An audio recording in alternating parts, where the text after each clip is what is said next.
udledning af a og b ved en eksponentiel funktion, den ser sådan her ud.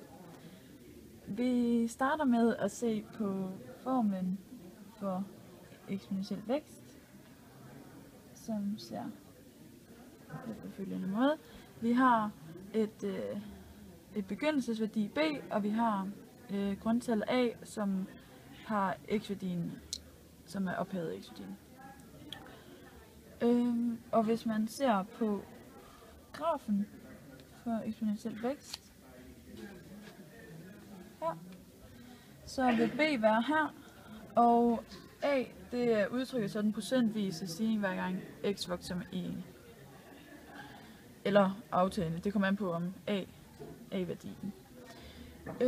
Hvis vi nu skal udlede a, så kan vi finde en x-værdi og x-værdi her, x1, og der er så tilsvarende en y-værdi her, y1. Vi kan også tage en x-værdi her, kalde den x2,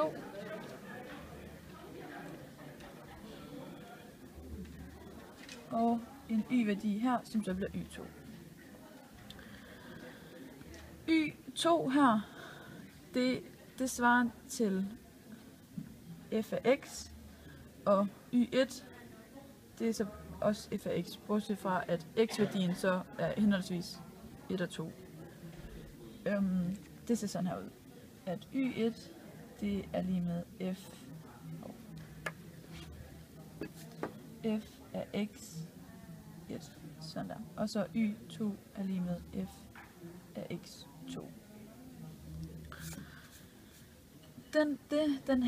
Det her udtryk har vi også et udtryk for her. Så derfor kan vi sige, at y1 er lige med b gange a, og så er det så x1. Og lige sådan her, at det bliver b gange ax, så 2.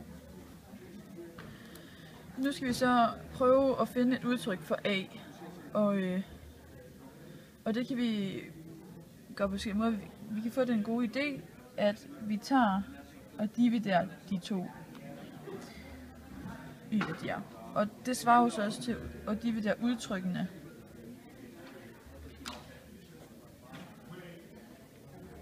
Sådan der. Og det vil så også, de to de går ud med hinanden. Så det bliver ax2 divideret med ax1. Sådan der. Og for ligesom at få en a-værdi, som ikke, noget der ikke bliver divideret med hinanden, så bruger jeg potensregnereglen, som siger, at sådan her, at det er, at når du har to tal, som har potens, som er det samme tal, at grundtallet er det samme, så kan du sætte potensen sammen, og så bare trække dem fra hinanden. Så derfor er a sådan der. For at få a til at stå helt alene, så kan vi tage de to udtryk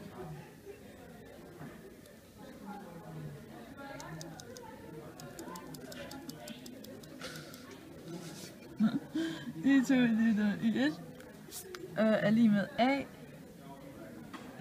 x2 minus x1. Og så kan vi så tage den x2 minus x1 rod af udtrykket her, for at få a til at stå alene.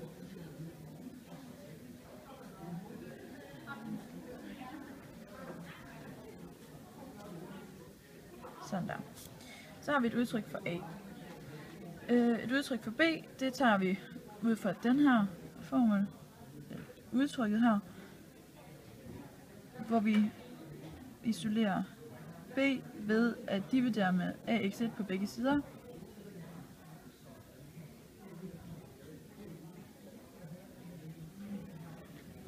Således. Det er udtrykket udledning af a og b.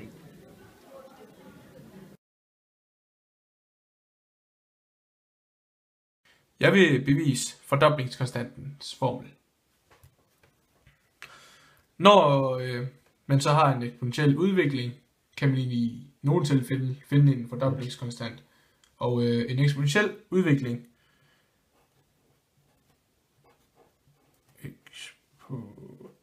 eksponentiel udvikling har formlen f af x er lige med b gange a i x'ene. Og det er nemlig kun i det her tilfælde, hvor f er voksne, at man kan finde fordoblingskonstanten T2. Så det skriver jeg også om, at når f er voksne,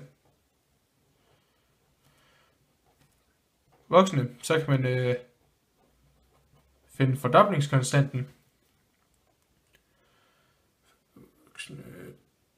T2, fordoblingskonstanten. Og når f er aftagende, så kan man finde halveringskonstanten.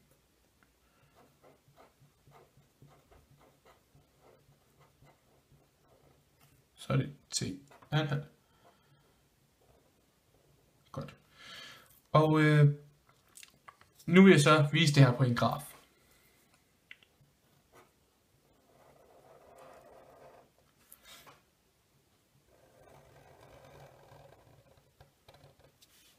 Så f af x. Og jeg laver så en voksne funktion. Og så kan vi så spørge, hvordan kan jeg så se, at det her det er en voksne funktion? Og det kan jeg jo, fordi at funktionsværdien stiger ved x-værdien. Ja.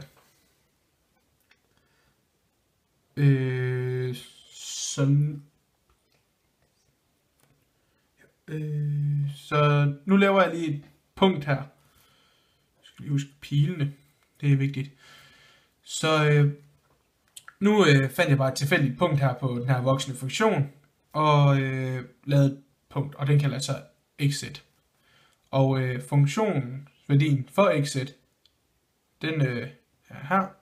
Og den kalder jeg for f af x1. Og den her funktionsværdi bliver fordoblet på et tidspunkt, hvor funktionsværdierne er 2 gange f af x. Nu er det cirka her. Sådan her cirka. Og det må jo være 2 gange f af x1. Og f af x1 har vi her, og så ganger vi med 2, og så kommer den jo vel herover. Og den må jo også have en x-værdi, hvor man kan finde den ved at sige x1 plus t2, som er vores fordoblingskonstant. Så går jeg lige herover. Finder den. Godt. Og det her, det må være vores x1 plus t2. Må afstanden jo være t2. Godt. Og nu kan vi så, nu ved vi jo så, at t2 det er fordoblingskonstanten, så der findes også en formel for at finde for fordoblingskonstanten. Og det er jo så t2 er lige med naturlig logaritme til 2 divideret med naturlig logaritme til a. Og nu laver jeg så videre på beviset herover. Jeg skriver lige bevis. Og det er, at funktionsværdien til x1 plus t2 kan skrives som f af x1 x1 plus t2, som er vores fordoblingskonstant. Men det skal være lige med det her 2 gange f af x1.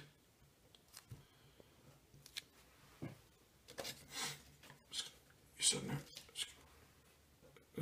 her. Fordi at det er der, hvor funktionsværdien til x1 er fordoblet. Og de her værdier, dem sætter vi så ind i formen for den eksponentielle udvikling, som jo så er b gange a i x. Så det gør jeg lige. hvor jeg skriver b gange a opløftet i vores værdi x1 og plus t2. Yes.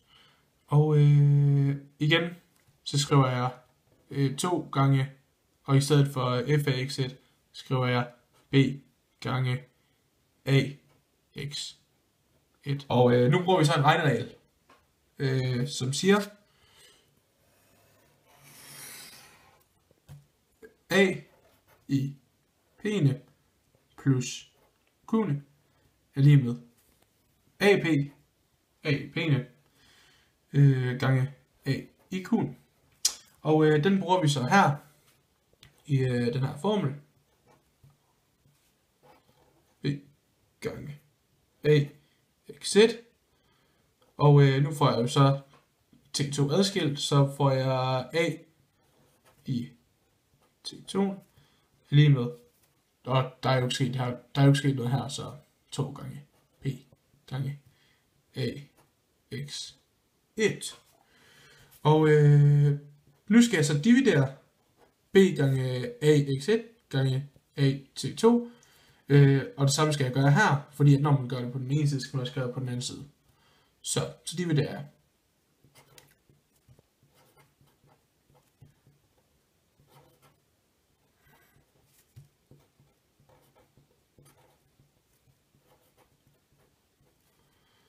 Dividerer jeg det med b gange ax.